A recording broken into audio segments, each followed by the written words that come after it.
Reporter ചാനലിലെ മാധ്യമപ്രവർത്തകൻ റഹീസ് റഷീദിനെതിരെ വെള്ളാപ്പള്ളി നടേശൻ നടത്തിയ ആക്രമണവും വിദ്വേഷ പരാമർശവും തീവ്രവാദി വിളിയും ഒക്കെ ഇന്ന് വലിയ ചർച്ചയായിട്ടുണ്ട്. അത് പൊതുജനങ്ങൾക്കിടയിലും സാമൂഹ്യ മാധ്യമങ്ങളിലും പത്രങ്ങളിലും മാത്രമല്ല ചർച്ചയായിട്ടുള്ളത്. നാം മനസ്സിലാക്കുന്നത് ഇടതു മുന്നണിയിൽ തന്നെ അതിനെതിരെ പ്രതിരോധം, അതിനെതിരെ വിമർശനം ഉയർന്നു വന്നു എന്നാണ്. ഇന്നത്തെ വാർത്തകൾ അതാണ് സൂചിപ്പിക്കുന്നത്.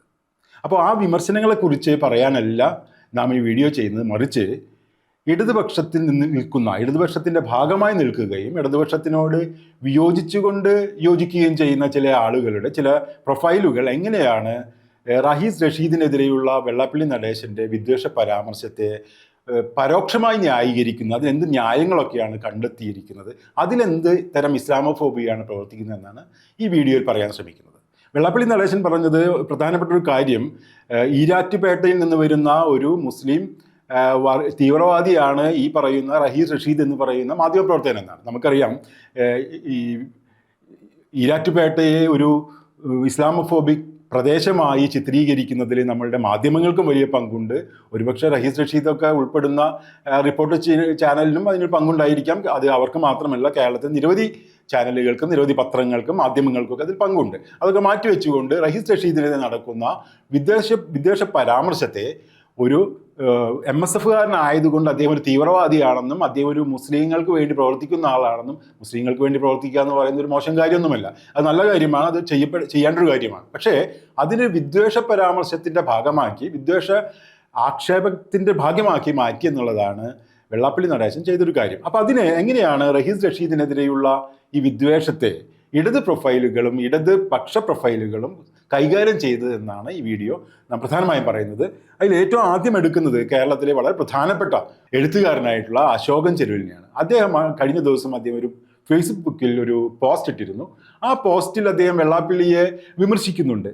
SNDPയെ ഉപ്പ് വെച്ച കലം പോലെ ആക്കി മാറ്റി എന്ന വിമർശനത്തോടു കൂടിയാണ് അദ്ദേഹം തൻ്റെ ഫേസ്ബുക്ക് പോസ്റ്റ് അവസാനിപ്പിച്ചിട്ടുള്ളത്. അതൊക്കെ നല്ല കാര്യം തന്നെയാണ്. പക്ഷേ അതിനിടയിൽ അദ്ദേഹം പറയുന്ന പ്രധാനപ്പെട്ട ഒരു കാര്യം, എന്തുകൊണ്ടാണ് വെള്ളാപ്പള്ളി നടേശൻ്റെ വിദ്വേഷ പരാമർശത്തെ ജമാഅത്തെ ഇസ്ലാമി അടക്കമുള്ള മാധ്യമങ്ങൾ, അല്ലെങ്കിൽ അവർക്ക് താല്പര്യമുള്ള മാധ്യമങ്ങൾ അടക്കമുള്ളവർ വിവാദമാക്കി മാറ്റുന്നത് എന്നതിനൊരു കാരണം അദ്ദേഹം കണ്ടെത്തിയിട്ടുണ്ട്. അദ്ദേഹം കണ്ടെത്തിയൊരു കാരണം, സമൂഹത്തിൽ വളർന്നു വരേണ്ടുന്ന പിന്നാക്ക സമുദായങ്ങളുടെ ഐക്യത്തെ വെള്ളാപ്പള്ളി നടേശനെ വിദ്വേഷ പരാമർശത്തെ വിമർശിക്കുന്നതിലൂടെ തകർക്കുമെന്നാണ്. അതായത് ഈ നമ്മുടെ നാട്ടിൽ വളർന്നു വരേണ്ടുന്ന ഒരു പിന്നാക്ക സമുദായങ്ങൾക്കിടയിൽ വളർന്നു വരേണ്ടുന്ന ഒരു ഐക്യം, അത് ഹിന്ദുത്വ പാർട്ടികൾക്കും ഹിന്ദുത്വ പ്രസ്ഥാനങ്ങൾക്കും എതിരായിരിക്കും. അങ്ങനെയുള്ള പ്രസ്ഥാനത്തെ വളർന്നു വരുന്നതിനെ തടയുന്നതിന് വേണ്ടിയാണത്രേ ഇന്ന് മാധ്യമങ്ങളൊക്കെ ഇതിനെ എതിർ നിൽക്കുന്നത്. പക്ഷേ ഇതേ ഫേസ്ബുക്ക് പോസ്റ്റിന് അദ്ദേഹം പറയുന്ന വേറൊരു കാര്യമുണ്ട്. അതായത് നാട്ടിലുണ്ടായിട്ടുള്ള എല്ലാ പിന്നാക്ക പ്രസ്ഥാനങ്ങളും സ്വത്വവാദ പ്രസ്ഥാനങ്ങളായി മാറിയെന്നും RSSൻ്റെ താല്പര്യങ്ങൾ പുലർത്തുന്നവരായി മാറിയെന്നും അവർ ഇടതുപക്ഷത്തിനെതിരെ ഐക്യമുന്നണി ഉണ്ടാക്കുന്ന ആളുകളായി മാറിയെന്നൊക്കെ വിമർശനവും ഇതേ പോസ്റ്റിൽ തന്നെ അദ്ദേഹത്തിനുണ്ട്. ചുരുക്കി പറഞ്ഞാൽ, വെള്ളാപ്പള്ളി നടേശനെ വിമർശിക്കുമ്പോഴും അദ്ദേഹം റഹീസ് റഷീദിനെ പിന്തുണയ്ക്കുകയല്ല ചെയ്യുന്നത്, മറിച്ച് നമ്മുടെ നാട്ടിൽ ഉണ്ടാകാൻ പോകുന്ന ഒരു പിന്നാക്ക സമുദായങ്ങൾക്കിടയിലുള്ള ഐക്യത്തെ തകർക്കാനുള്ള ശ്രമമായിട്ടാണ് അതിന് മനസ്സിലാക്കുന്നത്. എന്നാൽ ഈ പിന്നാക്ക സമുദായങ്ങളുടെ ഐക്യത്തോട് അദ്ദേഹത്തിന് എന്തെങ്കിലും താല്പര്യമുണ്ടോ? അദ്ദേഹത്തിന് ഒരു താല്പര്യവുമില്ല എന്ന് അദ്ദേഹത്തിൻ്റെ പോസ്റ്റിൽ തന്നെ പറയുന്നു. പരസ്പര വൈരുദ്ധ്യമുള്ള, പരസ്പര വിരുദ്ധമായ ആശയങ്ങളുള്ളൊരു പോസ്റ്റാണ് നിർഭാഗ്യവശാൽ അശോകൻ ചെരുവിൽ കഴിഞ്ഞ ദിവസം പുറത്തുവിട്ടത്. അതാണ് അതിൽ ഏറ്റവും പ്രധാനപ്പെട്ട ഒരു ഇടപെടലായിട്ട് മുന്നോട്ട് വന്നത്.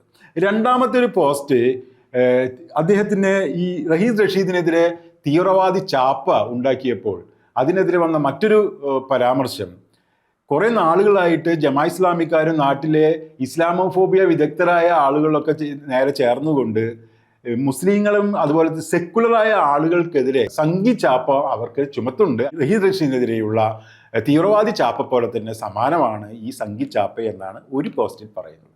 അതായത് ഇവർ ചെയ്യുന്നൊരു കാര്യം എന്താണെന്ന് വെച്ചാൽ, ഒരു ഇസ്ലാമോഫോബിക്കായുള്ളൊരു ആക്ടിനെ, ഒരു ഇസ്ലാമോഫോബിക്കായുള്ള വിമർശനത്തെ അവർ സമീകരിക്കുകയാണ് ചെയ്യുന്നത്. അപ്പോൾ ഇസ്ലാമോഫോബിക്കായുള്ളൊരു ആക്റ്റാണ് ഇന്ന് വെള്ളാപ്പള്ളി നടേശൻ ചെയ്തിരിക്കുന്നത്. വെള്ളാപ്പള്ളി നടേശൻ ചെയ്യുന്നത്, ഒരു മാധ്യമപ്രവർത്തകൻ അദ്ദേഹത്തിൻ്റെ ഭൂതകാലത്തിൽ, അല്ലെങ്കിൽ അദ്ദേഹം ഇപ്പോഴുണ്ടായിരിക്കട്ടെ, ഇപ്പോൾ ചിലപ്പോൾ അദ്ദേഹം ലീഗിൻ്റെ പ്രവർത്തകനായിരിക്കാം, അത് അദ്ദേഹത്തിനെതിരെ വിദ്വേഷം പ്രചരിപ്പിക്കാനുള്ള കാരണമല്ല. അപ്പോൾ അങ്ങനെയുള്ളൊരു കാരണം ചൂണ്ടിക്കാണിച്ച് അദ്ദേഹത്തെ തീവ്രവാദിയാക്കുന്ന ഈ നടപടിയെ മറ്റാളുകളുടെ കാര്യങ്ങളിൽ മറ്റാളുകൾ നടത്തിക്കൊണ്ടിരിക്കുന്ന ഇസ്ലാമോഫോബിക് ആയിട്ടുള്ള ആക്ടുകളെ വിമർശിക്കുന്നതായി സമീകരിക്കുകയാണ് ചെയ്യുന്നത്. ഇപ്പം നമുക്കറിയാം, നമ്മുടെ നാട്ടിലുള്ള ഇടതുപക്ഷ പ്രവർത്തകർ പലരും ധാരാളം ഇസ്ലാമോഫോബിക് ആയിട്ടുള്ള പ്രചാരണങ്ങൾ നടത്താറുണ്ട്, ഇസ്ലാമോഫോബിക് ആയിട്ടുള്ള പ്രയോഗങ്ങൾ നടത്താറുണ്ട്. കുറേ കാലങ്ങളായിട്ട് ജമാ ഇസ്ലാമിയെ കേന്ദ്രീകരിച്ചുകൊണ്ടുള്ള ഇസ്ലാമോഫോബിക് വിദ്വേഷ പ്രസംഗങ്ങളും വിദ്വേഷ പരാമർശങ്ങളും നമ്മുടെ പത്രമാധ്യമങ്ങളിൽ വർദ്ധിച്ചുകൊണ്ടിരിക്കുന്ന ഒരു കാലമാണ്. പ്രത്യേകിച്ചും തിരഞ്ഞെടുപ്പ് കാലത്ത് അതിൻ്റെ ഒരു ചാകരയാണ്. ഈ കാലത്ത് നിന്നിട്ടാണ് പറയുന്നത്, ഇതിനെ വിമർശിക്കുന്നതിനും ഇതിനെ വിമർശിക്കുന്നവർക്ക് അവരുടെ ഇസ്ലാമോഫോബിയ ചൂണ്ടിക്കാണിക്കുന്നത് ഇന്ന് വെള്ളാപ്പള്ളി നടേശൻ നടത്തുന്ന വിദ്വേഷവും ഒരുപോലെയാണെന്ന്, അതുകൊണ്ട് അത് വിഷമിക്കാനില്ലെന്നാണ് ഒരു പോസ്റ്റിൽ പറയുന്നത്. ഇതാണ് ഇടതുപക്ഷ ഹാൻഡിലുകളിൽ നിന്ന് വരുന്ന രണ്ടാമത്തെ ഒരു തരം വിമർശനം.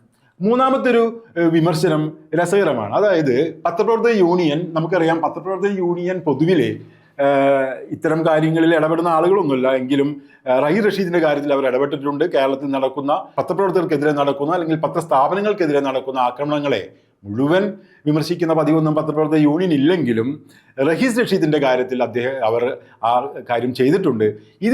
അത് ചെയ്തിരിക്കുന്നത് എങ്ങനെയാണ്? വെള്ളാപ്പള്ളി നടേശന്റെ മാടമ്പി സ്വഭാവം, വെള്ളാപ്പള്ളി നടേശന്റെ ഫാസിസം അവസാനിപ്പിക്കണം. അപ്പോൾ ഇതിനെക്കുറിച്ച് മറ്റൊരു മാധ്യമ പ്രവർത്തകൻ അദ്ദേഹത്തിൻ്റെ ഫേസ്ബുക്ക് പോസ്റ്റിൽ ചൂണ്ടിക്കാണിച്ചിട്ടുണ്ട്. ഇതിനെ നിങ്ങൾ ഫാഷിസം എന്നോ മാടമ്പിത്തരെന്നല്ല പറയേണ്ടത്, ഇതിനെ ഇസ്ലാമോഫോബിയ എന്ന് തന്നെ വിളിക്കണം എന്ന് പറഞ്ഞിട്ടുണ്ട്. ഇതാണ് ഒരു ഇടതുപക്ഷ, നമുക്ക് പത്രപ്രവർത്തകരെ ഞാൻ ഈ ലിസ്റ്റിൽ പെടുത്താൻ എന്താ കാരണം, പത്രപ്രവർത്തക യൂണിയനെ ഈ ലിസ്റ്റിൽ പെടുത്താനൊരു കാരണം എന്താണെന്ന് വെച്ചാൽ, കുറേ കാലങ്ങളായിട്ട് പത്രപ്രവർത്തക യൂണിയൻ പ്രധാനമായും ഇടതുപക്ഷത്തെ ന്യായീകരിക്കുന്ന ചില രീതികൾ കണ്ടിട്ടുണ്ട്. അതിൻ്റെ കൂടി ഭാഗമായിട്ടാണ് അവരെ ഈ പട്ടികയിൽ ഉൾപ്പെടുത്തിയത്. അടുത്തത് ഡിവൈഎഫ്ഐയുടെ ഒരു പ്രസ്താവനയാണ്. വസീഫാണ് ആ പ്രസ്താവന പങ്കുവച്ചത്. ഡിവൈഎഫ്ഐയുടെ സംസ്ഥാന സെക്രട്ടേറിയറ്റ് പുറത്തുവിട്ട പ്രസ്താവനയാണെന്നാണ് മനസ്സിലാവുന്നത്. അവർ പറയുന്നത് അതൊരു ഉപദേശം നൽകിയിരിക്കുകയാണ്, വെള്ളാപ്പള്ളി നടേശനെ ഉപദേശിച്ചിരിക്കുകയാണ്. എന്താ ഉപദേശം?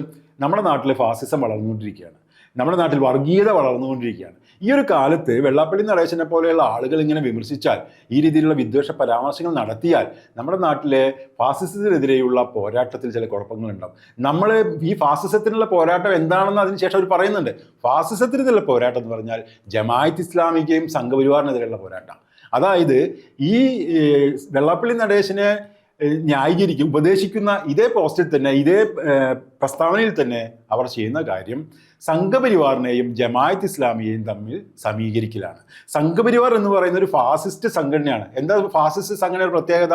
അവർ മുസ്ലിങ്ങളെ വംശഹത്യ നടത്താനായിട്ട് ആഗ്രഹിക്കുന്നു, മുസ്ലിങ്ങളെ കൊന്നൊടുക്കാൻ ആഗ്രഹിക്കുന്നു, മുസ്ലിങ്ങളെ ആക്രമിക്കാൻ ആഗ്രഹിക്കുന്നു. അവർ വംശഹത്യയിൽ മാത്രം നിലനിൽക്കുന്ന ആളുകളാണ്. ജമാഅത്ത് ഇസ്ലാമി എന്ന് പറയുന്നത് മുസ്ലിം സംഘടനയാണ്. മുസ്ലിം സംഘടനയോട് പല ആൾക്ക് വിയോജിപ്പെടാം, പല ആൾക്ക് യോജിപ്പുണ്ടാവാം. അപ്പോൾ ഇത്തരം സംഘടനകളെ, ജമാഅത്ത് ഇസ്ലാമി ആയാലും അതുപോലെയുള്ള വിവിധ സംഘടനകളെ ഫാസിസവുമായി സമീകരിക്കുന്നത് ചെറിയ വാക്കുകളിൽ പറഞ്ഞാൽ ഇസ്ലാമോഫോബിയാണ്. അതാണ് വസീഫിൻ്റെ പങ്കുവച്ചിട്ടുള്ള ഡിവൈഎഫ്ഐയുടെ പത്രപ്രസ്താവനയിലൂടെ നാം കണ്ടത്. മറ്റൊരു പ്രസ്താവന, റഹീസ് റഷീദിനെതിരെ നടന്നിട്ടുള്ള വിദ്വേഷ പരാമർശത്തിൽ അത്ര കുറ്റബോധത്തിൻ്റെ ഒന്നും ആവശ്യമില്ല എന്നാണ് മറ്റൊരു പ്രസ്താവന പറയുന്നത്. എന്താ അങ്ങനെ പറയാൻ കാരണം വേറെ ഒന്നുമില്ല. ഒരു ചങ്ങാതി അദ്ദേഹത്തിൻ്റെ റഹീസ് റഷീദിൻ്റെ പഴയ പോസ്റ്റുകളൊക്കെ തപ്പിയെടുത്ത് പരിശോധിച്ചു. അങ്ങനെ പരിശോധിച്ച് നോക്കിയപ്പോൾ അതിൽ ജമാഅത്ത് ഇസ്ലാമിയുടെ ഏതോ ഒരു പരിപാടിയുടെ പോസ്റ്റ് അദ്ദേഹം പങ്കുവച്ചിട്ടുണ്ട്. ഈ പോസ്റ്റ് പങ്കുവെച്ചുകൊണ്ട് അദ്ദേഹം പറയാണ്, ഇങ്ങനെ ജമാഅത്ത് ഇസ്ലാമിക്ക് വേണ്ടി പ്രവർത്തിക്കുന്ന ജമാഅത്ത് ഇസ്ലാമിയുടെ പോസ്റ്റുകൾ പങ്കുവയ്ക്കുന്ന ഒരാൾക്ക് ഇത്തരത്തിലുള്ള വിദ്വേഷ പരാമർശം ഉണ്ടായിട്ടുണ്ടെങ്കിൽ അതിൽ നമ്മൾ വിഷമിക്കേണ്ട കാര്യമൊന്നുമില്ല, അതിൽ ആളുകൾക്ക് കുറ്റബോധം ഉണ്ടാവേണ്ട കാര്യമില്ല എന്നാണ് മറ്റൊരു ഇടത് പ്രവർത്തകനോ, അല്ലെങ്കിൽ നമുക്കറിയില്ല അദ്ദേഹം ഇടത് പ്രവർത്തകനാണോ എന്നറിയില്ല, പക്ഷേ ഇടത് ഹാൻഡിൽ നിന്ന് വന്നുള്ള മറ്റൊരു തരം ആക്രമണം ഇതാണ്. വേറൊന്ന് ഒരു മാധ്യമ പ്രവർത്തകയുടെ ഭാഗത്തു നിന്നാണ്. കേരളത്തിൽ വളരെ പ്രധാനപ്പെട്ട ഒരു മാധ്യമ പ്രവർത്തകയാണ്, ഇടതുപക്ഷവുമായി വളരെ ചേർന്ന് നിൽക്കുന്ന മാധ്യമ പ്രവർത്തകയാണ് കെ ഷാഹിന പങ്കുവച്ചിരിക്കുന്നത് വെള്ളാപ്പള്ളി നടേശനെതിരെ നാം കേസെടുക്കണമെന്നാണ്. വെള്ളാപ്പള്ളി നടേശനെതിരെ ഈ മാധ്യമ പ്രവർത്തകൻ കേസെടുക്കണം, ഇല്ലെങ്കിൽ അദ്ദേഹം ഇനിയും നടന്ന് ഇതുപോലെ കുഴപ്പങ്ങൾ ഉണ്ടാക്കും എന്നാണ് കെ ഷാഹിന എന്ന നിലപാട്. അപ്പോൾ നാം ഇതൊക്കെ പരിശോധിച്ച് കഴിഞ്ഞാൽ നമുക്കറിയാം, യഥാർത്ഥത്തിൽ റഹീസ് റഷീദ് എന്ന് പറയുന്ന ഒരു മാധ്യമ പ്രവർത്തകനിൽ നടക്കുന്ന വിദ്വേഷ പരാമർശത്തെ അതിനെ എതിർക്കുകയോ അല്ലെങ്കിൽ എതിർക്കുകയാണെന്നോ മട്ടിൽ യഥാർത്ഥത്തിൽ അവർ കൂടുതൽ റഹീർ റഷീദിനെ നടന്നിട്ടുള്ളത് ഇസ്ലാമോഫോബിക് ആക്റ്റാണ്. വംശീയമായ ഒരു ആക്റ്റാണ് നടന്നിരിക്കുന്നത്. ഈ വിദ്വേഷ പരാമർശം നടത്തിയിരിക്കുന്നത് കേരളത്തിലെ വളരെ പ്രധാനപ്പെട്ട ഒരു സമുദായത്തിൻ്റെ നേതാവായിട്ടുള്ള വെള്ളാപ്പള്ളി നടേശനാണ്. ഇതിനോട് വിയോജിപ്പ് രേഖപ്പെടുത്താതെ, അല്ലെങ്കിൽ വിയോജിപ്പ് രേഖപ്പെടുത്തുമ്പോൾ തന്നെ അതിൽ ചില മാർഗങ്ങൾ ഉപയോഗിച്ചുകൊണ്ട് എല്ലാ പ്രശ്നങ്ങളും റഷീദിനെതിരെ തന്നെ തിരിച്ചു വെക്കുകയാണ് ഈ ഇടത് പ്രൊഫൈലുകൾ ചെയ്യുന്നത്. ഇത് ഫലത്തിൽ സംഭവിക്കുന്നത് ഇസ്ലാമോഫോബിക് ആയിട്ടുള്ള ഒരു ആക്ടിനെതിരെയുള്ള പ്രതികരണങ്ങൾ കൂടുതൽ ഇസ്ലാമോഫോബിക്കായി മാറുകയാണ് ചെയ്യുന്നത് എന്നാണ്. അതിനുവേണ്ടി അവർ ഉപയോഗിക്കുന്ന ആയുധങ്ങളാണ് ജമായത്ത് ഇസ്ലാമി, മുസ്ലിം ലീഗ്, MSF എന്നൊക്കെ പറയുന്നത്. മറ്റു ചില ആയുധങ്ങളാണ് ഈരാറ്റുപേട്ട, വേറെ ചില നമുക്കറിയാം മലപ്പുറം എന്ന് പറയുന്നത്. ഇതൊക്കെ ഇതിനുള്ള ആയുധങ്ങളാണ്. അപ്പോൾ ഇസ്ലാമോഫോബിക്കെതിരെയുള്ള പോരാട്ടം ആണെന്ന മട്ടിൽ, അതിനെ വിമർശിക്കുകയാണെന്നുള്ള മട്ടിൽ കൂടുതൽ ഇസ്ലാമോഫോബിയെ പ്രചരിപ്പിക്കുകയാണ് പല ഇടത് ഹാൻഡിലുകളും എന്ന് വേണം പറയാനായിട്ട്.